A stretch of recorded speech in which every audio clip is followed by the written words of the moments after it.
Capítulo 4. A coragem. Durante o longo período de supremacia papal, testemunhas de Deus se apegaram à fé em Cristo como o único mediador entre Deus e os seres humanos. Confiavam na Bíblia como a única regra de vida e guardavam o sábado verdadeiro. A Igreja, além de rotular como hereges, eliminava, interpretava incorretamente ou mutilava seus escritos. Ainda assim, eles permaneceram firmes. Quase não há menção a eles nos registros humanos, exceto nas acusações de seus perseguidores. Roma procurava destruir tudo que era herege, fossem pessoas ou escritos. A Igreja também tentou eliminar todos os relatos de sua crueldade em relação àqueles que dela discordavam. Antes da invenção da imprensa, os livros eram poucos, então não havia muitos recursos para impedir as forças de Roma de realizarem seus desígnios. Assim que o papado obteve poder, estendeu os braços para destruir todos aqueles que se recusavam a reconhecer sua autoridade. Na Grã-Bretanha, o cristianismo simplesmente criou raízes cedo, sem as corrupções da apostasia papal. A perseguição realizada por imperadores pagãos foi o único presente que as primeiras igrejas da Grã-Bretanha receberam de Roma. Muitos cristãos que fugiam da perseguição na Inglaterra encontravam refúgio seguro na Escócia. De lá, os cristãos levaram a verdade para a Irlanda e as pessoas desses países a aceitaram com alegria. Quando os saxões invadiram a Grã-Bretanha, o paganismo assumiu o controle e os cristãos foram forçados a se retirar para as montanhas. Na Escócia, um século depois, a luz brilhou até terras distantes. Da Irlanda veio Columba e seus colaboradores que transformaram a solitária ilha de Iona no centro de sua obra missionária. Dentre esses evangelistas, havia um que guardava o sábado bíblico e apresentou essa verdade ao povo. Uma escola foi fundada em Iona e os missionários saíram dela para pregar na Escócia, Inglaterra, Alemanha, Suíça e até mesmo na Itália. Guerra contra a verdade. Roma, no entanto, estava determinada a submeter a Grã-Bretanha a seu domínio. No sexto século, missionários católicos trabalharam para converter os saxões pagãos. À medida que a obra progredia, os líderes papais se levantaram contra os cristãos simples, humildes e bíblicos em seu caráter, sua doutrina e conduta. Os representantes de Roma exibiam a sua superstição, pompa e arrogância do sistema papal. Roma exigia que as igrejas cristãs reconhecessem o Papa como seu governante. Os bretões responderam que o Papa não tinha direito à supremacia dentro da igreja e que prestariam a ele apenas a submissão que é devida a todo seguidor de Cristo. Sabiam que não existia outro mestre além de Cristo. Então, o verdadeiro espírito do papado se revelou. O líder de Roma disse: se não aceitarem irmãos que lhes trazem paz, receberão inimigos que lhes trarão guerra. Roma lançou mão de guerra e engano contra essas testemunhas da fé bíblica, até que as igrejas da Grã-Bretanha foram destruídas ou forçadas a sujeitar-se ao Papa. Nas terras além do domínio de Roma, os grupos cristãos permaneceram quase que completamente livres da corrupção papal por séculos. Continuaram a considerar a Bíblia sua única regra de fé. Esses cristãos acreditavam na permanência da lei de Deus e guardavam o sábado do quarto mandamento. As igrejas que se apegaram a essa fé e prática existiram na África Central e entre os armênios da Ásia. Dentre os que resistiram ao poder papal durante este período, os valdenses são os mais significativos. Na própria terra em que o sistema papal havia estabelecido sua sede, as igrejas do Piemonte mantiveram sua independência. Mas chegou o momento em que Roma insistiu na sujeição deles. Mesmo assim, alguns se recusaram a ceder ao Papa ou ao Bispo, determinando-se a preservar a pureza e a simplicidade de sua fé. Ocorreu uma separação. Aqueles que se apegavam à antiga fé deixaram seus lares. Alguns, deixando para trás os Alpes nativos, ergueram o estandarte da verdade em terras estrangeiras. Outros se retiraram para as fortalezas rochosas das montanhas e ali conservaram sua liberdade de adoração a Deus. Sua crença religiosa era baseada na palavra escrita de Deus. Esses humildes camponeses, excluídos do mundo, não haviam encontrado a verdade sozinhos, em oposição aos ensinos da igreja apóstata. Herdaram as crenças religiosas de seus antepassados. Em conflito, exaltaram a fé da Igreja Apostólica. A igreja do deserto, não a orgulhosa hierarquia no trono da grande capital mundial, era a verdadeira igreja de Cristo, a guardiã dos tesouros da verdade que Deus confiara a seu povo para que fossem contados ao mundo. Um dos principais motivos que levaram a igreja verdadeira a se separar de Roma foi o ódio desta em relação ao sábado bíblico. Conforme a profecia tinha previsto, o poder papal pisoteou a lei de Deus. As igrejas submissas ao papado eram forçadas a honrar o domingo. Cercados por erros disseminados, muitos dentre o povo verdadeiro de Deus ficaram tão confusos que, embora guardassem o sábado, também não trabalhavam aos domingos. Entretanto, isso não satisfazia os líderes papais. Eles exigiam que o povo rejeitasse o sábado e denunciavam aqueles que ousavam honrá-lo. Séculos antes da reforma, os valdenses tinham a Bíblia em sua língua materna. Isso os tornou alvo especial de perseguição. Declararam que Roma era a Babilônia apóstata do Apocalipse. Arriscando a própria vida, permaneceram firmes, resistindo às corrupções da igreja dominante. Ao longo das eras de apostasia, houve valdenses que negaram a supremacia de Roma, rejeitaram a adoração a imagens por ser uma forma de idolatria e guardavam o sábado verdadeiro. Por trás das grandes paredes montanhosas, os valdenses encontraram um esconderijo. Esses fiéis exilados mostravam aos filhos as alturas que se erguiam acima deles em majestade e falavam daquele cujas palavras permanecem como as rochas eternas. Deus tinha colocado as montanhas seguramente em seu lugar. Nenhum braço, além do divino, seria capaz de movê-las. De igual maneira, ele havia estabelecido sua lei. O poder humano seria incapaz de mudar um mandamento da lei de Deus, assim como não poderia arrancar as montanhas e arremessá-las ao mar. Aqueles peregrinos não reclamavam de sua vida difícil. Nunca se sentiam solitários nas montanhas isoladas. Eles se alegravam em sua liberdade de adoração. Dos penhascos elevados cantavam louvores e os exércitos de Roma não podiam silenciar seus hinos de gratidão. Princípios valiosos. Eles valorizavam os princípios da verdade mais do que casas e terras, amigos, familiares e a própria vida. Ensinavam os pequenos, desde a primeira infância, a considerar sagradas as declarações da lei divina. Eram raros os exemplares da Bíblia, por isso decoravam suas preciosas palavras. Muitos eram capazes de recitar grandes trechos tanto do Antigo quanto do Novo Testamento. Eram instruídos desde a infância a suportar dificuldades e a pensar e agir por si sós. Aprendiam a ter responsabilidades, a vigiar suas palavras e a compreender a sabedoria do silêncio. Uma única palavra descuidada que caísse nos ouvidos de seus inimigos poderia colocar em perigo a vida de centenas de fiéis, pois, como lobos que espreitam a presa, os inimigos da verdade perseguiam aqueles que ousavam reivindicar liberdade de fé religiosa. Os valdenses trabalhavam com persistência resoluta para sua subsistência. Cada pedaço de terra cultivável nas montanhas era cuidadosamente aproveitado. Ensinavam os filhos a praticar a economia e a negação do eu.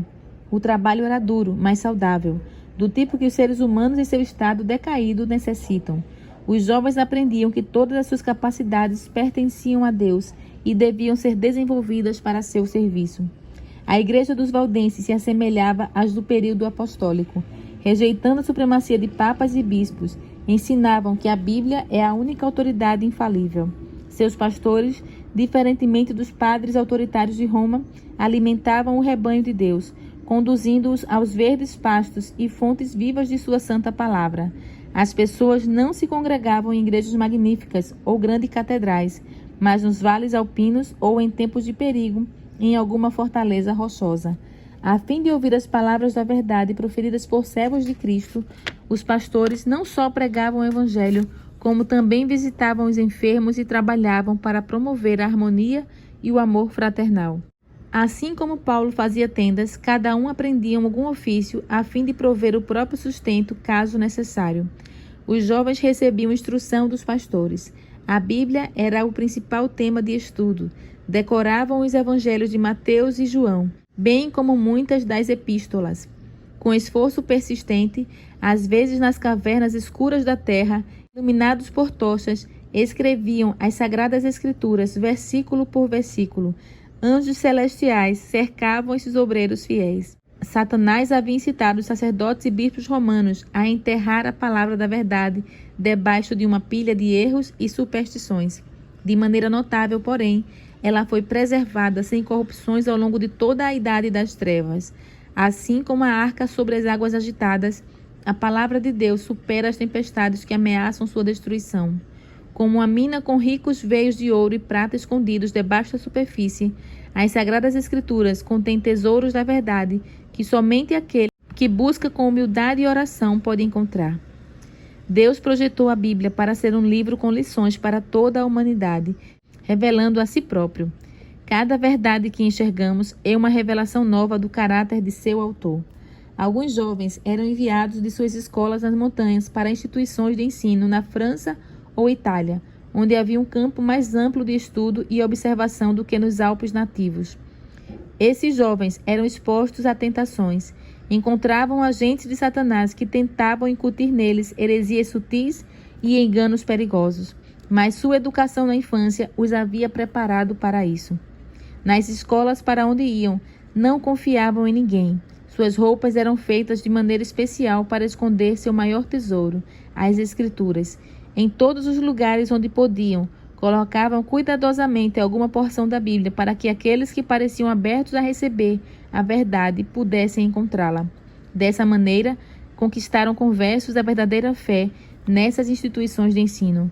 Com frequência, seus princípios se espalhavam por toda a escola. No entanto, os líderes papais não conseguiam identificar a fonte da suposta heresia. Treinamento eficaz. Os cristãos valdenses sentiam a solene responsabilidade de fazer sua luz brilhar. Pelo poder da palavra de Deus, trabalhavam para quebrar o jugo que Roma impusera. Os ministros valdenses precisavam servir por 3 anos em algum campo missionário antes de assumir uma igreja na própria terra. Uma introdução apropriada à vida pastoral em tempos difíceis. Os jovens viam diante de si não riquezas e glórias terrenas, mas trabalho duro, perigos e a possibilidade da morte de Marte. Os missionários saíam de 2 em 2, assim como Jesus havia enviado seus discípulos. Se revelassem sua missão, a derrota seria certa. Cada ministro tinha conhecimento de algum ofício ou profissão. Sim, os missionários realizavam sua obra sob o disfarce de um trabalho secular, em geral como comerciantes ou vendedores. Carregavam consigo seda, joias e outros artigos e sempre eram bem-vindos como mercadores nos lugares em que seriam rejeitados como missionários. Em segredo, carregavam cópias da Bíblia inteira ou em parte. Com frequência, conseguiam interessar alguém pela leitura da palavra de Deus e deixavam uma parte dela com quem queria. De pés descalços, roupas rústicas e manchadas pela viagem, esses missionários passavam por grandes cidades e chegavam até terras distantes. Igrejas surgiam ao longo de seu caminho e o sangue de mártires testemunhava da verdade. Velada e em silêncio, a palavra de Deus era recebida com alegria em muitos lares e corações. Os valdenses acreditavam que o fim de todas as coisas não estava distante. À medida que estudavam a Bíblia, ficavam profundamente impressionados com o dever de tornar conhecidas as verdades da salvação aos outros. Encontravam conforto, esperança e paz na crença em Jesus. Enquanto a luz alegrava seu coração, ansiavam por disseminar seus raios de luz àqueles que estavam nas trevas dos erros de Roma. Sob a orientação do Papa e dos sacerdotes, a maioria das pessoas aprendiam a confiar em suas boas obras para a salvação. Esses indivíduos olhavam o tempo todo para si. Sua mente refletia na própria condição pecaminosa, infligindo a alma e o corpo sem achar alívio. Milhares consumiam a vida em celas de convento, por meio de jejuns e açoites frequentes, vigílias da meia-noite, deitando-se em pedras frias e úmidas e fazendo longas peregrinações. Assombrados pelo medo da ira vingativa de Deus, muitos sofriam continuamente, até que a natureza exausta expirava. Sem um raio de esperança, desciam à sepultura, mostrando o caminho. Os valdenses queriam muito levar a mensagem de paz nas promessas de Deus a essas pessoas famintas e lhes mostrar Cristo como a única esperança de salvação. Sabiam que a doutrina de que as boas obras podem fazer expiação pelos pecados era falsa. Os méritos do Salvador crucificado e ressurreto é o alicerce da fé cristã. Assim como o braço está ligado ao corpo ou o ramo à videira, nós devemos depender de Cristo. Os ensinos dos papas e sacerdotes haviam levado as pessoas a ter uma visão de Deus e até mesmo de Cristo como seres rígidos e temíveis, com tão pouca simpatia que os pecadores precisavam da mediação de sacerdotes e santos. Aqueles cuja mente havia recebido a luz ansiavam por eliminar as obstruções que Satanás tinha acumulado, para que as pessoas passassem a ir diretamente a Deus, confessassem seus pecados e encontrassem perdão e graça. Invasão no território inimigo. Os missionários valdenses copiavam cuidadosamente porções das Sagradas Escrituras escritas com toda a cautela. A luz da verdade invadia muitas mentes obscurecidas até o sol da justiça brilhar com raios de cura no coração. Com frequência, o ouvinte pedia a repetição de alguns trechos das Escrituras, como que se quisesse ter certeza de que havia ouvido corretamente. Muitos percebiam como era infantil o ser humano fazer mediação em favor do pecado. Com alegria exclamavam: Cristo é meu sacerdote, seu sangue é meu sacrifício, seu altar é meu confessionário. A torrente de luz que brilhava sobre eles era tão grande que pareciam estar no céu. Todo o temor da morte se dissipava. Podiam agora até aguardar a prisão com expectativa, se isso fosse para a honra do Redentor. Em lugares secretos, os valdenses abriram a palavra de Deus e a liam, às vezes para uma única pessoa, às vezes para um pequeno grupo sedento por luz. Com frequência, eles passavam a noite inteira lendo a Bíblia para os outros. As pessoas faziam perguntas como: Deus aceitará a minha oferta? Ele sorrirá para mim? Ele me perdoará? Então ouviam a resposta das Escrituras: Venham a mim, todos os que estão cansados e sobrecarregados, e eu lhes darei descanso. Mateus 11, 28. Felizes, aquelas pessoas voltavam para casa a fim de espalhar a luz e repetir aos outros da melhor maneira que podiam sua nova experiência. Haviam encontrado o caminho verdadeiro e vivo. As Escrituras falavam ao coração daqueles que ansiavam pela verdade. O mensageiro valdense da verdade seguia seu caminho. Em muitos casos, seus ouvintes não perguntavam de onde ele viera, nem para onde iria. Ficavam tão fascinados que nem tinham a ideia de questioná-lo. Então, indagavam uns aos outros: seria ele um anjo do céu?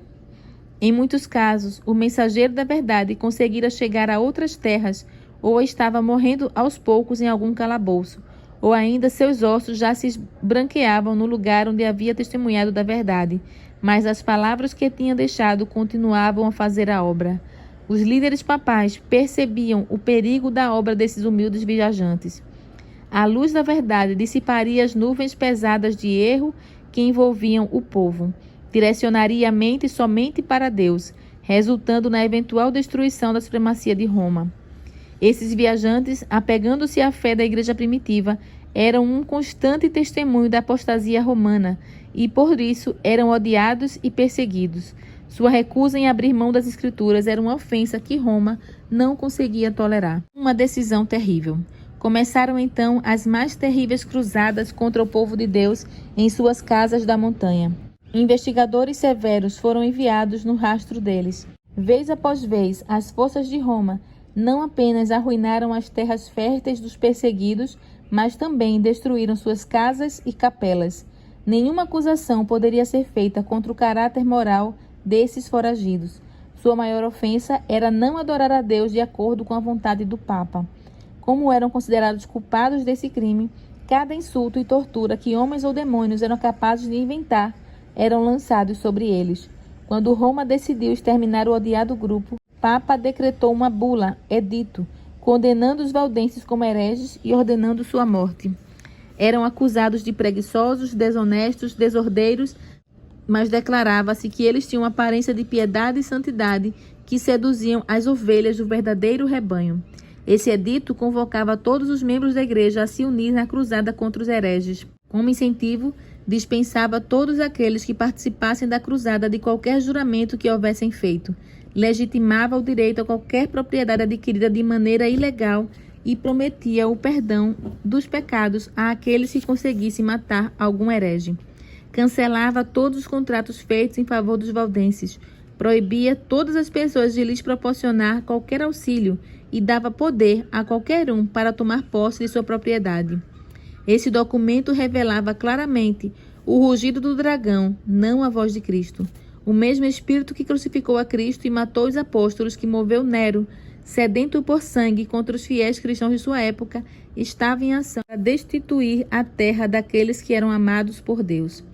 A despeito das cruzadas contra eles e da matança desumana que sofreram, esses indivíduos, tementes a Deus, continuaram a enviar missionários a espalhar a verdade preciosa.